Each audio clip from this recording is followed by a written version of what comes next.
شوہر بیوی میں محبت کیسے پیدا ہو؟ میری شادی کو 6 سال ہو چکے ہیں۔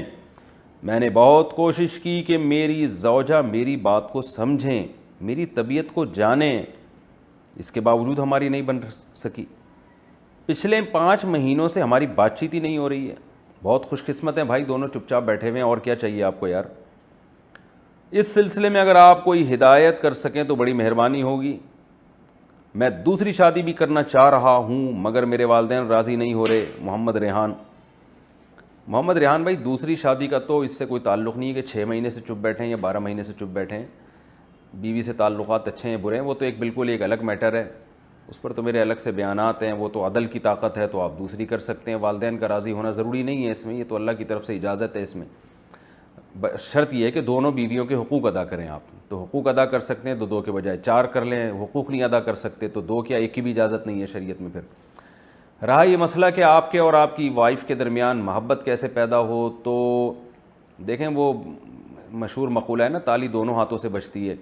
تو آپ کو آپ کی وائف آپ کی طبیعت کو نہیں سمجھ پا رہی ہیں تو ان کو بھی یہی شکایت ہوگی کہ آپ ان کی طبیعت کو نہیں سمجھ پا رہے۔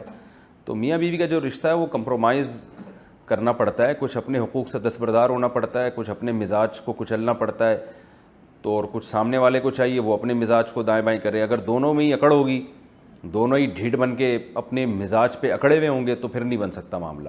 تھوڑا سا آدمی کو وائف کی طبیعت کا خیال کرنا پڑتا ہے اور اپنے مزاج سے تھوڑا سا اپنے مزاج کو چینج کرنا پڑتا ہے۔ تو آپ پوری کوشش اگر اسی کی کریں گے کہ آپ کی وائف آپ کی طبیعت کو سمجھ جائے تو شاید کامیابی نہ ہو۔ کچھ اپنی طبیعت سمجھا دیں اور کچھ اپنی طبیعت کو چینج کر لیں بیگم کے حساب سے، کچھ کمپرومائز کریں۔ تو بیگم کو بھی یہی چاہیے کہ وہ بھی 100% اپنی طبیعت آپ پہ مسلط نہ کرے، بلکہ کچھ آپ کو اس کی رعایت کریں اور وہ آپ کی رعایت کر لے، کچھ وہ تھوڑا سا اپنے آپ کو چینج کر لے۔ تو یہ لچک جب تک نہیں ہوگی تو یہ معاملہ چلتا نہیں ہے، کہیں بھی نہیں چلتا۔ تو اس لیے نبی صلی اللہ علیہ وسلم نے ارشاد فرمایا، یغلبن الکریم ولا یغلب علیہن الا اللئیم۔ اگر آپ یہ چاہتے ہو کہ بیگم کو مکمل اپنا تابع بنا لو، بالکل ریموٹ کنٹرول کی طرح وہ ہو جائے اور جیسے آپ چاہتے ہو ویسے ہی چلے، تو آپ صلی اللہ علیہ وسلم نے فرمایا ایسا نہیں ہو سکتا۔ یہ نبی کی حدیث ہے، یغلبن وہ کیا ہے کہ یغلبن الکریم ولا یغلب علیہن الا اللئیم۔ بہت ہی کوئی کمینہ ہوگا جو مکمل حاوی ہو جائے گا بیوی کے اوپر، 100% پھر اسی کے حساب سے چلے گی۔ تو اس کے لیے آدمی کو کمینہ بننا پڑے گا، مطلب ہے کہ بہت ہی گھٹیا بننا پڑے گا اس کو۔ تو اور اگر کوئی عزت دار آدمی ہو تو اسے تھوڑا سا بیگم سے دبنا پڑتا ہے اس کو، اور تھوڑا سا کمپرومائز کرنا پڑتا ہے، اپنے مزاج کو دائیں بائیں کرنا پڑتا ہے۔ تو آپ صلی اللہ علیہ وسلم نے فرمایا کہ میں عزت دار رہوں، کریم رہوں اور تھوڑا سا مغلوب رہوں، یہ مجھے زیادہ محبوب ہے کہ میں لئیم بن جاؤں، قابل ملامت بن جاؤں، اور میں گھر والوں کو مکمل جو ہے وہ 100% اپنے کنٹرول میں لے لوں۔ تو یہ کتنی زبردست ترغیب دی ہے گھر بسانے کے لیے آپ صلی اللہ علیہ وسلم نے، کہ بھائی کچھ چیزیں تو ایسی ہیں جن پہ کمپرومائز نہیں ہوتا، ٹھیک ہے نا۔ کچھ باتیں تو بیوی کی ایسی ہوتی ہیں جو آدمی برداشت، وہ ناممکن ہے، کوئی بھی شریف آدمی برداشت نہیں کرتا، لیکن جنرلی جو گھروں میں باتیں چل رہی ہوتی ہیں تو اس میں مرد کو اللہ نے حوصلہ چونکہ زیادہ دیا ہے، تو اس لیے آپ صلی اللہ علیہ وسلم نے مرد کو ترغیب دی ہے برداشت کرنے کی، کہ تھوڑا سا بیوی سے دب کے رہ لو، تو لیکن یہ عزت دار آدمی دب جاتا ہے۔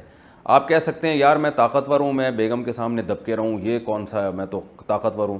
تو دیکھیں طاقتور آدمی جو ہے نا اپنے جیسے سے لڑتا ہوا اچھا لگتا ہے، باہر نکلیں اپنے جیسا کوئی نظر آئے تو اسے پکڑ کے کوٹ دیں آپ، اور اس پہ غالب آ جائیں، بلا وجہ نہیں، کوئی وجہ ہو تو پھر لوگ تعریف کریں گے یار ماشاءاللہ محلے کا بدماش ہے یہ۔ اور کمزور کے کو بالکل ہی دبا دینا، بالکل اس کو ایسے ریموٹ کنٹرول کی طرح آپ اس پہ آپ کو جو ہے نا اختیارات حاصل ہو جائیں، تو یہ مرد کی مردانگی نہیں ہے، یہ یعنی لڑنے کا میدان نہیں ہے گھر۔ مقصد میرا یہ سب باتیں بتانے کا۔ تو اس لیے تھوڑا سا آپ ظرف پیدا کریں، اپنا بڑا کریں ظرف۔ چھوٹی موٹی باتیں بیگم کی ہوتی ہیں، وہ آپ کی طبیعت سمجھ نہیں پا رہی ہے، مثلا کھانے پینے کے معاملے میں آپ کی کیا چاہت ہے، نہیں سمجھ تو چھوڑا اگنور کرو، جانے دو، ٹھیک ہے نا، کہ بھائی بیسک چیز ہے، بھائی آپ کو اولاد دے رہی ہے، بچوں کی ٹوٹی پھوٹی تربیت ہو رہی ہے اور آپ کی مرضی کے بغیر وہ گھر سے باہر نہیں جاتی، ٹھیک ہے نا، ایسے شخص سے بات چیت نہیں کرتی جو آپ چاہتے ہو، کہ جو نبی نے بنیادی حقوق بتائے ہیں وہ یہی ہیں کہ آپ کی مرضی کے بغیر گھر میں کسی کو آنے نہ دے، اور آپ کی مرضی کے بغیر کسی سے تعلق نہ رکھے، اور تیسری بات کیا ہے کہ جب آپ جو ہے نا وہ آپ کے یعنی عفت اور پاک دامنی کا ذریعہ بنے وہ. تو یہ سب چیزیں موٹی موٹی ہیں, اگر اس پہ چل رہی ہے تو پھر یہ طبیعت وبیت شادی کے بعد سب بیکار کی باتیں ہیں.